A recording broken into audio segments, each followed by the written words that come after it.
Hi, welcome to the channel again. This is the second part of our video on immigration and specifically the challenge that the UK faces, and we're going to make some comparisons between the UK and other nations throughout the world. So let's get right to it.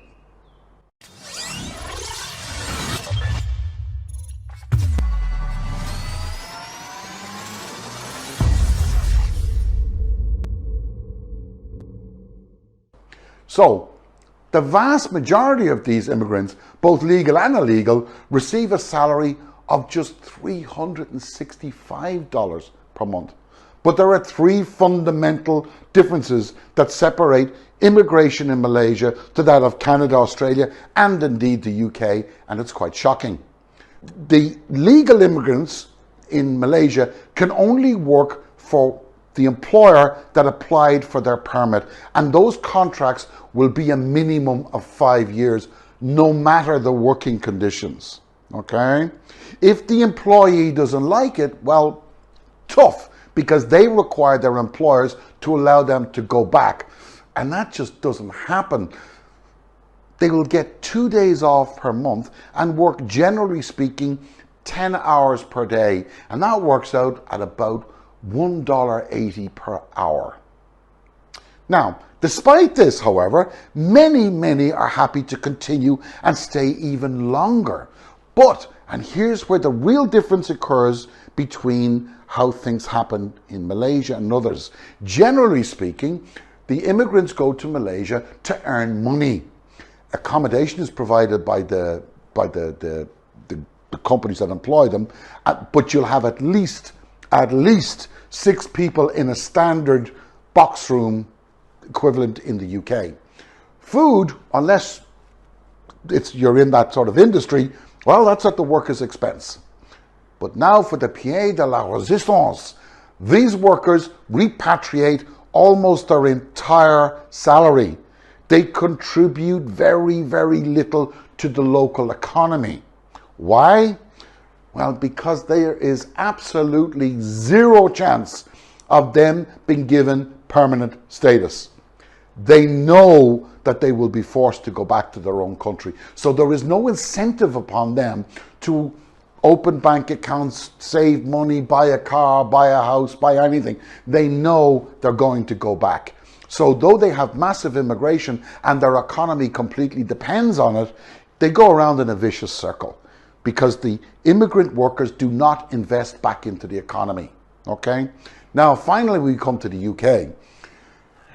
Now, everybody has an opinion on immigration. Some are for and some are against, but almost all have an opinion. So let's get into it, shall we?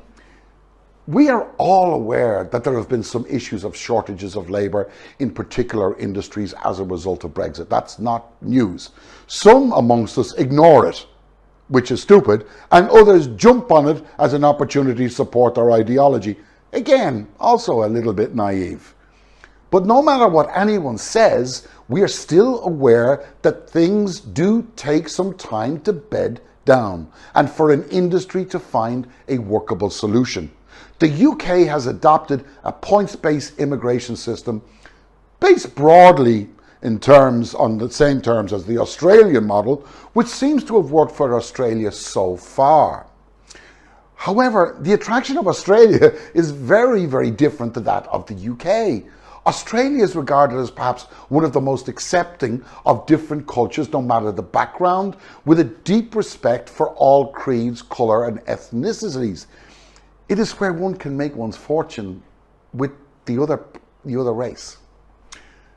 Now that, unfortunately, can no longer be applied to the UK, or that is the perception. You see, the UK has been in the business of immigration for centuries, and it was a business unlike any others because it was needed in order to support the empire. And the story that was told to the colonies meant that immigrants would be happy to come here and were welcome to come here. Now, under the British Nationality Act of 1948, British subjects were described as any citizen of the United Kingdom, its colonies, or other Commonwealth countries. And in effect, all Commonwealth citizens had an automatic right to settle in the United Kingdom, primarily because all of those Commonwealth citizens could have been conscripted or volunteered to join the war effort in from 39 onwards. Now, but as the colonies broke away and gained independence, the UK was basically caught in her own propaganda. Luckily, however, the enormous cost of travel combined with less than comfortable modes of transport really kept this issue at bay. But when world transport changed, so did everything else. But there had been examples of what could occur. That had already been seen.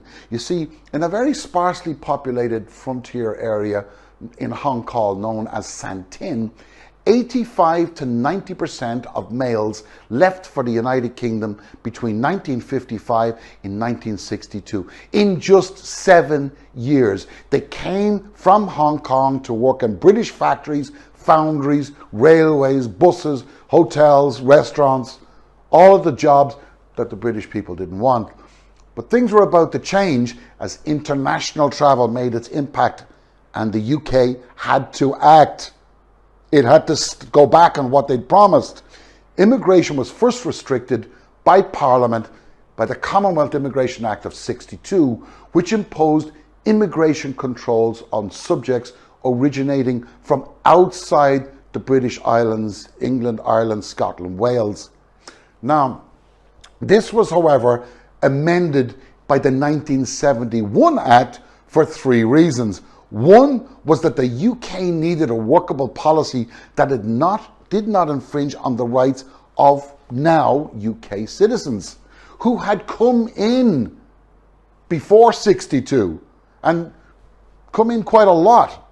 The UK was about to join the EEC, and with equal rights on the cards to all EEC citizens, the UK's policy needed to be fixed, and fixed quickly.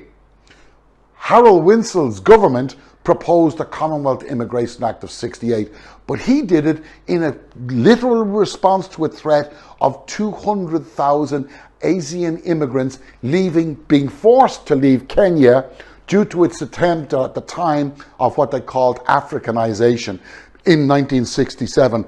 This was so serious that the act was passed in just 3 days, and partly due to the support and fierce drive of the then Home Secretary, James Callaghan, who was later to become Prime Minister. This broke from the non-discriminatory earlier immigration policy. The UK government saw a need to appease Canada, New Zealand and Australia over possible negative impacts on them when Britain would join the EEC. That would be harder on people who had emigrated from Britain expecting continued close ties.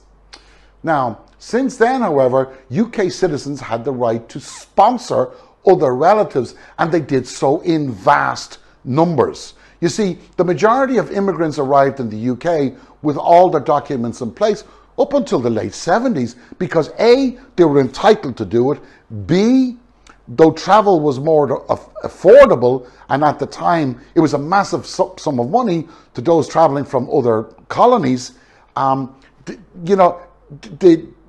you couldn't take the risk of being turned away, so they made sure everything was right.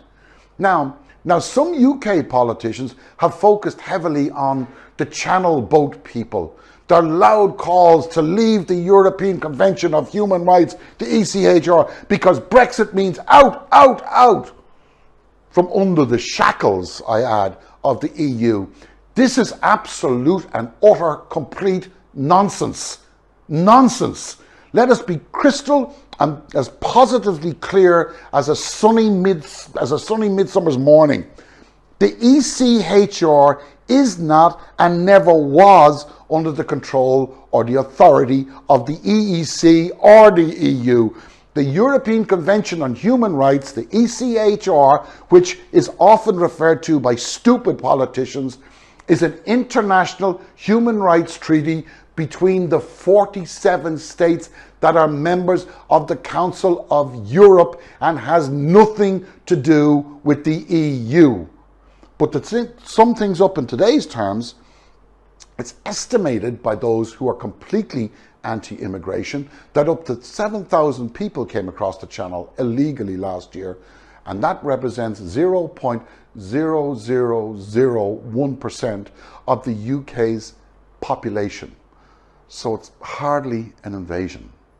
Now, with regard to the HGV drivers, I've also produced another video on that. I haven't published it yet, so it'll be out shortly, that you may want to look at.